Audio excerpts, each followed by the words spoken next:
જામ ખંભાળિયાની બાજુમાં, આમ તો તમારા બાજુમાં જામ ખંભાળિયાની બાજુમાં ભાતેલ ગામ છે.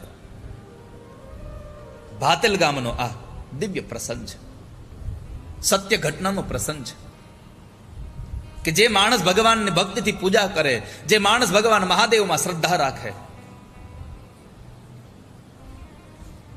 એનું ભગવાન મહાદેવ કેટલું મંગલ કરનારા છે.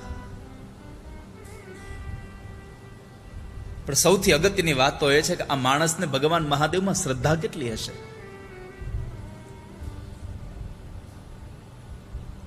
આખું ગામ એ જમાનામાં, જૂના જમાનામાં આખું ગામ ક્ષત્રિયોમાં રહેવા વાળા. 2-5 ઘર બ્રાહ્મણોના હશે, 1-2 ઘર લોહાણા પરિવારના હશે.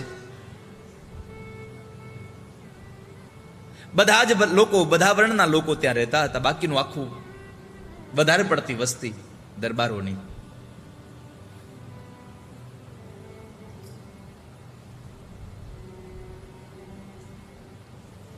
રેલ માર્ગ જામનગરથી દ્વારકા જતા જામ ખંભાળિયા પછીનું પેલું સ્ટેશન ભાતેલ આવે.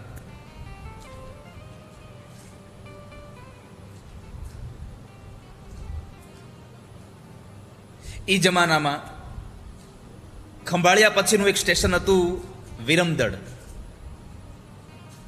પણ એને 1996 પછી રેલવે ડિપાર્ટમેન્ટે એને રદ કરેલું છે. ભાતેલ ગામ અને આજુબાજુના ગામના એ લોકવાયકા પ્રમાણે ગામના એક 92 અને 92 વર્ષની ઉંમર વટાવી ગયેલા જે લોકો ઘટનાના સાક્ષી છે, એ લોકોએ આ ઘટના લખી છે. 1940ની આસપાસની આ ઘટના છે, જ્યારે ભારત આઝાદ નહોતું થયું. એક શિવ ભક્તને ભગવાન મહાદેવ શું સિદ્ધિ આપી શકે એની ઘટના છે.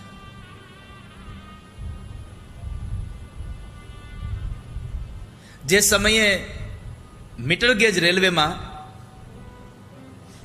પેલી કોલસાવાળી ગાડીઓ ચાલતી, એ સમયની આ કથા છે.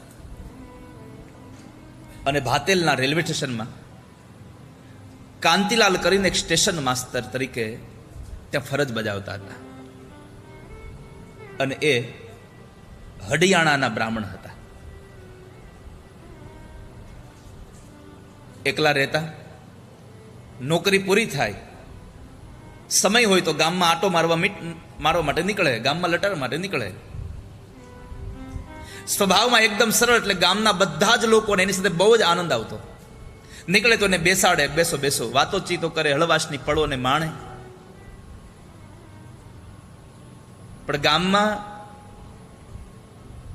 એક ગૌશાળા અને એક સ્કૂલ, એ બેયની બાજુમાં એક ઓટલા ઉપર ખાલી એક ખુલ્લું ભગવાન મહાદેવનું એક મંદિર, એક શિવલિંગ ખાલી ઓટલા ઉપર બિરાજેલું, ઉપર કઈ પતરું ને બીજું કઈ હતું નહીં.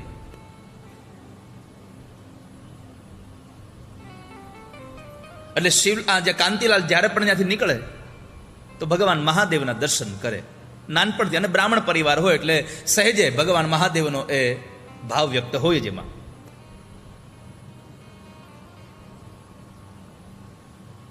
સમય વ્યતીત થવા લાગ્યો. આ સ્ટેશન માસ્તર કાંતિલાલ ભગવાનની એ પૂજા કરવા લાગ્યા. એમાં પછી સોમવાર અને શ્રાવણ મહિનામાં લોકો જળ અને પુષ્પ ચડાવવા લાગ્યા. અને આપણે બધા જાણતા હોઈએ છીએ આ પરિસ્થિતિઓને, કે જેમ જેમ લોકો ત્યાં જોડાતા જાય એમ પછી થોડું થોડું નાની એવી ડેરી થતી જાય, એમ થોડુંક મોટું મંદિર થાય, થોડુંક કડિયા કામ થયું. ગામના લોકોને, યુવાનોને અને કાંતિલાલને બધાને બહુ સારું ભળે. એટલે સાંજે નોકરી પૂરી કરીને જ્યારે કાંતિલાલ આવે ત્યારે જમી પરવારી અને બધા લોકોને ભેગા કરી અને એ શિવાલયે ભગવાનનો મહિમા ગાવા બેસે, શિવધૂન કરવા લાગે. લોકોને આ વાત બહુ ગમી, સહમત થયા બધા. દર અઠવાડિયે શિવધૂન ચાલુ થઈ. દર સોમવારે સાંજના સમયે રાત્રિના સમય ભગવાન મહાદેવની ધૂનનો નાદ કરે.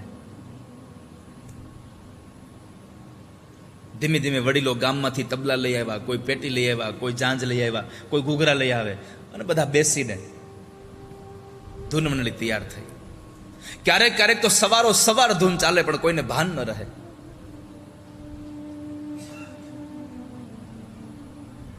અમુક રાતો જાગરણની રાત હોય અને ક્યારેક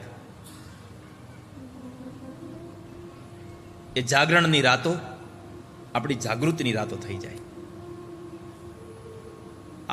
આપણે જાગી જઈએ, આપણને ભાન થઈ જાય.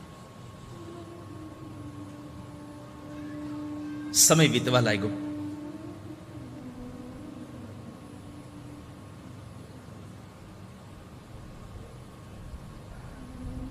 એ સમય બરાબર એકવાર ક્યારેક એવું થાય કે કાંતિલાલ માસ્તરને રાતપાળીની નોકરી આવે, પણ 2 ટ્રેન પેસેન્જર જતી અને 2 ટ્રેન માલગાડી નીકળતી.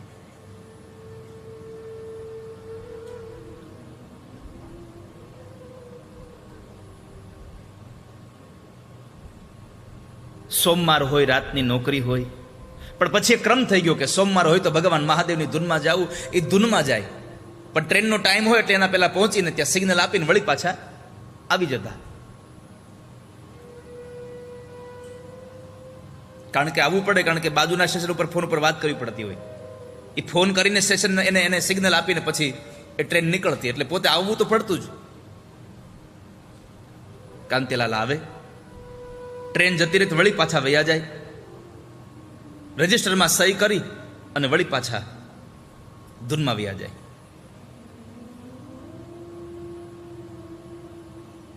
એક વખતના સમય ઘટના ઘટી.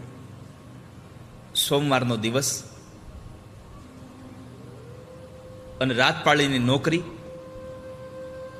2 ભેગું થયું. એક બાજુ ધૂન, એક બાજુ નોકરી. આ 2 વસ્તુ જ્યારે ભેગી થઈ ત્યારે એમાં ધૂનમાં ગયા. જે રીતનો દર વખતનો સમય એ રીતે ધૂનમાં ગયા, પણ આ વખતે કંઈક એવી ધૂન લાગી ભગવાન મહાદેવની કે ધૂનમાં એટલા લીન થઈ ગયા કે સમયનું ભાન ન રહ્યું. વચ્ચે કોઈએ જરાય પણ વિશ્રામ ન લીધો. ધૂનમાં સતત યુવાનો ઘૂઘરા અને ઝાંઝ વગાડે, તબલા વગાડે અને છોકરાઓ યુવાનો એટલા બધા નાચી ઉઠે, કોઈને ભાન ન રહ્યું. અને ભાનમાં બન્યું એવું, લોકોને કઈ ખબર ન રહી. લોકોના સાથે બધા ભક્તોને ભગવાન કાંતિલાલની હારે ધૂન ચડી ગઈ. આખી રાત જોરશોરથી ભગવાન મહાદેવની ધૂન ગાય, મહાદેવનો ભગવાનનો મહિમા ગાયો. કેમ સવાર પડી ગઈ કોઈને ખબર ન પડી. સવાર થઈને આછું અંજવાળું થયું. ભક્તોની ઉપરથી જ્યારે માથા ઉપરથી ધૂનનો જે કેપ ઉતર્યો જરા, ત્યારે બધા બોલે છે કે આજે તો કાંતિલાલ શું મજા આવી, તમે શું ધૂન કરાવી બધાને. સવાર થઈ ગઈ ખબર ન પડી. સવાર થઈ ગઈ ખબર ન પડી. આટલા શબ્દો સાંભળ્યા અને ભાન થયું, હે સવાર થઈ ગઈ.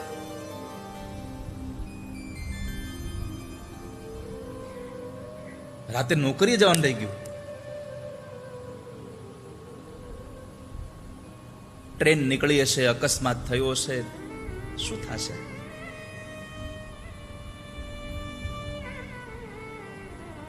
પાણી ન પીધું કાંતિલાલે. એકદમ દોડતા દોટ મૂકીને રેલવે સ્ટેશન આવ્યા છે. પાછળ બધા ભક્તો જાય છે. જેમ રોજ હવારમાં પોઈન્ટમેન્ટ બેઠો હોય એવી રીતના ત્યાં કોઈ માણસ બેઠેલા. કાંતિલાલ જાય છે.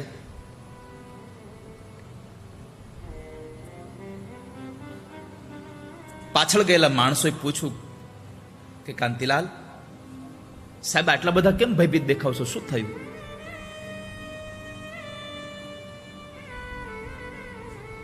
તો કહે છે આજ રાતની નોકરી હતી અને એ નોકરીમાં મારાથી ધૂનમાં રવાઈ ગયું, મને ખ્યાલ ન રહ્યો, મારે આજ મારી નોકરીમાં ન જવાયું. દોડતા દોડતા ગયા છે.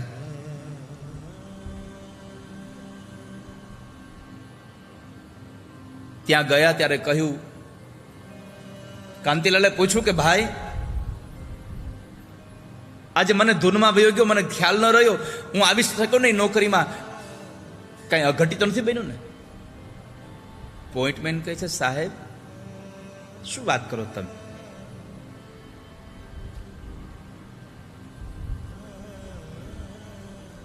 કેમ ભૂલી ગયા? કેમ? તો કે રાત્રે તમે તો આવ્યા હતા અહીંયા નોકરી કરવા,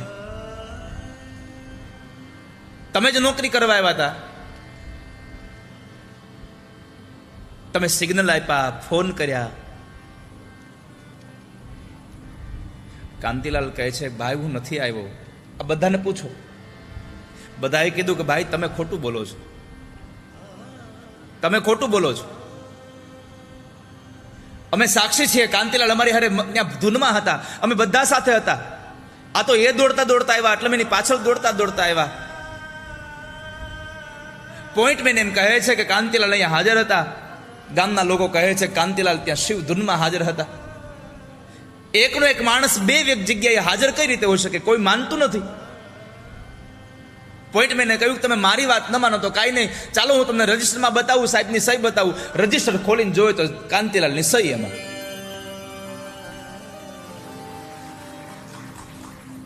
કાંતિલાલની આંખોમાંથી અશ્રુની ધારા વહી ગઈ.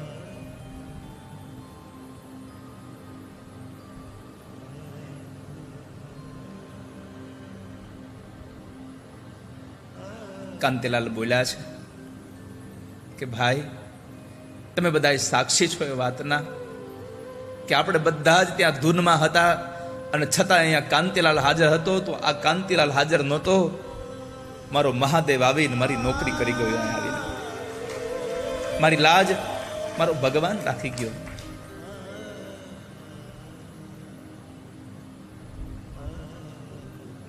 ભગવાન મહાદેવને પ્રાર્થના કરી, પ્રભુ મારા માટે તમે નોકરી કરી, મારા માટે તમારે આવવું પડ્યું અહીંયા. આવી નોકરીની મને જરૂર નથી. હું તો મારી નોકરીમાં હતો, મારો મહાદેવ મારી નોકરી કરી જાય, અને જો મારા મહાદેવને મારા બદલામાં નોકરી કરવી પડતી હોય તો આજથી મારે આવી નોકરી જોતી નથી કોઈ દિવસ. હું આજથી નોકરીમાં અહીંથી રાજીનામું આપી દઉં છું. નોકરીમાં રાજીનામું આપે, પોતાનું આખું જીવન સંન્યાસમાં ભગવાન મહાદેવના ભજનમાં પસાર કરવાનો નિર્ણય કર્યો. જેમ નરસિંહ મહેતાના બાપ માટે શ્રાદ્ધ કરવા માટે નરસિંહ મહેતા બનીને ભગવાન દ્વારિકા વાળો આવે, એમ મારો કૈલાસપતિ આ કાંતિલાલ માટે ભાતેલના એ રેલવે સ્ટેશનમાં કાંતિલાલ બનીને નોકરી કરી જાય છે. આ લોકોએ જેને સાક્ષી પૂરી છે એવા લોકોના મોઢેથી સાંભળેલી કથા છે.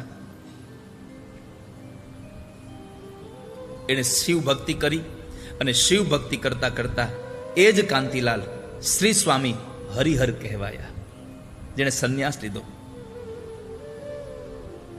પણ સૌથી મોટો અફસોસ કોઈને થયો હોય તો રેલવે સ્ટેશનના પોઈન્ટમેનને થયો કે આખી રાત ઓઢવદાની આવીને અમારી હારે નોકરી કરી ગયો, અમે ઓળખી ન શકાય એને.